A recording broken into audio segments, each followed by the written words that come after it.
সুপ্রভাত বন্ধুরা, আরও একটি নতুন ব্লগে আপনাদের সকলকে স্বাগত জানাই। আশা করি আপনারা সকলেই খুব ভালো আছেন, আর আমিও আপনাদের ভালোবাসায় বেশ ভালোই আছি। মঙ্গলবারের নিরামিষ রান্নাবান্না নিয়েই থাকছে আজকের ব্লগটা। আপনারা আমার সঙ্গে থেকে পুরো ব্লগটা দেখতে থাকুন। তো আজকে আর সকালে জলখাবার বানাতে ইচ্ছে করছিল না, তো ভাবলাম আজকে ওটস দিয়েই জলখাবারটা সেরে নিই। তো এখানে ওটস নিয়ে নিয়েছি, আর দুধটাকে খুব ভালো করে গরম করে নিয়েছি, আর কয়েকটা আমন্ড বাদাম আর খেজুরটাকে বেশ ছোট ছোট করে কেটে নিয়েছি।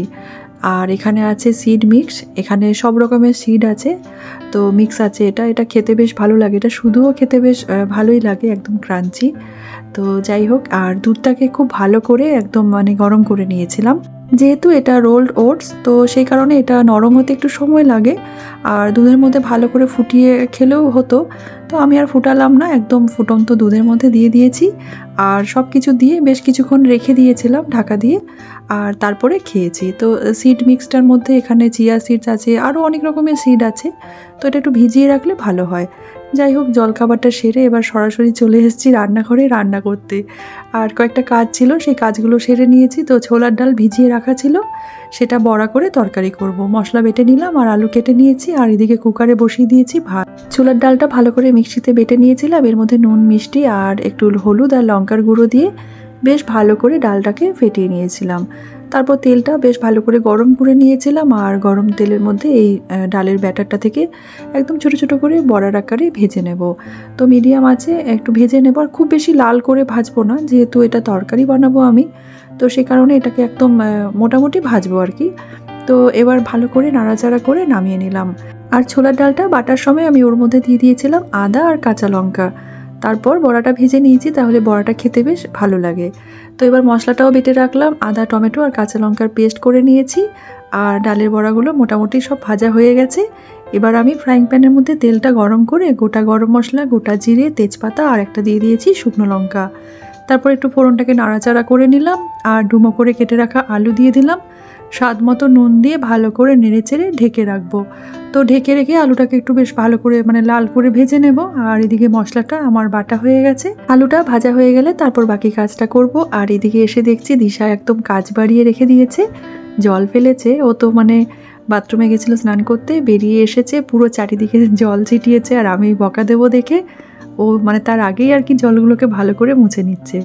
তো এই কাজটাও করে, বাথরুম থেকে বেরোলে চারিদিকে জল ফেলবেই আর কি, জল পায়ে চলে আসবে, পাপোশে পাটা মুছবে না, আর না হলে ঘরের মধ্যেও জল ফেলবেই। তো আমি একটু বকাঝকা করি দেখে আমি কিছু বলার আগেই ও দেখছি ওই ঘর মোছার স্টিকটা দিয়ে জলটাকে ভালো করে মুছে দিল।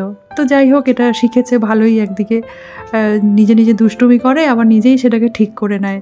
আর এদিকে ব্যালকনিতে কয়েকটা জামা কাপড় মিলে রেখেছিলাম, আর সেগুলো ঢুকিয়ে রাখবো, আর রান্নাবান্না করে খাওয়া দাওয়া করে নিয়ে তারপর সেগুলো নিয়ে বসবো গুছাতে। তো এখন আর সময় হবে না, এখন রান্নাটা একটু বাকি আছে। আর আজকে একেবারেই রান্না করতে ইচ্ছে করছিল না আমার, ফ্রিজে অনেক রকমের সবজি আছে, তো সবজি কেটে রান্না করতে তো ইচ্ছেও করছিল না, আর ওই প্রত্যেক দিন ওই একই সবজি এসব খেতে ভালোও লাগে না। তো সেই কারণে দেখলাম একটু ডাল ভিজিয়ে রাখাই ছিল, তো ভাবলাম আজকে একটু ডালের বড়া করে এই সবজিটা বানিয়ে নিই আলু দিয়ে। তো ডালের বড়া করে দেখবেন মাঝে মাঝে একটু একটু আলাদা করে সবজি বানালে, একটু অন্যরকম খাওয়া দাওয়াগুলো করলে বেশ ভালোই লাগে। প্রত্যেক দিন ওই একঘেয়েমি খাবার খেতে ইচ্ছেই করে না। আর আমাদের বাড়িতে দিয়া দিশা ওই অনেক রকমের পদ রান্না করলে ওরা একেবারেই খেতে চায় না, খুব অল্প করেই ভাত খায়। তো সেই কারণে ওই একটা পদ একটু ভালো করে রান্না করে দিলে সেটা ওরা তৃপ্তি করে খেয়ে নেয়। তো এদিকে দিয়া বেসিনে কয়েকটা বাসন ছিল, তো দেখলো যে বাসন ধুতে আমার একটু দেরি হবে রান্না করার পরে, তো সেই জন্য কিছুটা কাজও আমার এগিয়ে দিল। তো বাসনগুলো ধুয়ে রাখলো, ওই জলখাবারের কয়েকটা বাসন ছিল। তো রাতে তো রান্নার পরে সব বাসন ধুয়ে রাখাই হয়, তো সারাদিনে যে যখন পারে আর কি এই কাজগুলো আমাদের ঘরে করে নেয়। তো যাই হোক, আলুটা বেশ ভালো মতো ভাজা হয়ে গেছিলো, আর এরপর আমি এর মধ্যে দিয়ে দিলাম বেটে রাখা মশলাটা, ওই আদা, টমেটো আর কাঁচা লঙ্কার পেস্ট। তারপর কাঁচা মশলাগুলো একটু ভালো করে প্রথমে কষিয়ে নিয়েছিলাম, তারপর দিয়ে দিয়েছি গুঁড়ো মশলাটা। তো গুঁড়ো মশলাটা দেওয়ার পরে একটু জল দিয়ে বেশ ভালো করে মশলাটাকে কষিয়ে নিলাম। মশলাটা যখন বেশ ভালো মতো কষানো হয়ে যাবে, তখন আমি এর মধ্যে দিয়ে দেবো গরম জল। জলটা আমি আগে থেকে একটু গরম করেই রেখে দিই, আর গরম জল দিয়ে রান্না করলে সেই রান্নাটার স্বাদ কিন্তু খুব ভালো হয়। তো একটু নুন কম হয়েছিল, নুনটা দিলাম, একটু মিষ্টি দিয়ে দিলাম। আর গুড়ের পাউডারটা শেষ হয়েছে, বেশ কয়েকদিন হয়ে গেল। দিয়া কবে অর্ডার দিয়েছে এখনও আসছে না। তো আমি রোজ একবার করে জিজ্ঞেস করছি, কী রে কবে আসবে? বলছে 6 তারিখে আসবে গুড়ের পাউডারটা। যাই হোক, ঝোলটা ফুটে উঠেছিল, তারপর বড়াগুলো দিয়ে দিলাম, বেশ ভালো করে নাড়াচাড়া করে নামাবার আগে ধনেপাতা কুচি দিয়ে নামিয়ে ফেললাম। তো এই রান্নাটাতে আমি আজকে আর ঘি দিলাম না, বেশ একটু ঝোলটা পাতলাই রেখেছি। তো এরকম আলু আর বড়া দিয়ে দেখবেন পাতলা ঝোল করলে খেতে কিন্তু খুব ভালো লাগে। তো ধনেপাতাটা দেওয়ার জন্য বেশ এর ফ্লেভারটা আরও বেশি ভালো লাগবে। তো আজকে একদম সিম্পলভাবে বড়ার তরকারিটা আমি করে নিলাম।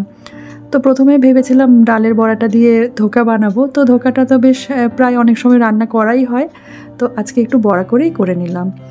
তো এবার দিশারানীকে দিয়ে দিয়েছি, দিশারানী খেতে বসে পড়েছে। আর দিয়া আসছে, মানে ও এখন একটু কাজ সেরে তারপরে আসবে খেতে।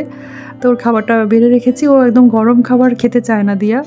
তো দিয়া বলছে থাক, খাবারটা একটু ঠান্ডা হোক, ফ্যানটা চালিয়ে রাখো, তারপরে আমি আসছি। মানে একদম গরম ভাত আর তার সাথে বড়ার তরকারিটা একেবারেই গরম গরম। আর আমি যেহেতু প্রত্যেকদিন মানে সব কাজকর্ম সেরে স্নান পুজো সব কিছু করে নেওয়ার পরে রান্নাঘরে ঢুকি, তো রান্না হয়ে গেলে যেদিন খিদে পায় আর কি, সেদিন একদম গরম গরম রান্না করেই আমরা লাঞ্চটা সেরে ফেলি। চলুন আজকের কুকিং ব্লগটা তাহলে এখানেই শেষ করছি। ভিডিওটা কেমন লাগলো কমেন্ট করে জানাতে ভুলবেন না। আপনাদের সাথে আবার দেখা হবে নেক্সট ব্লগে। ধন্যবাদ।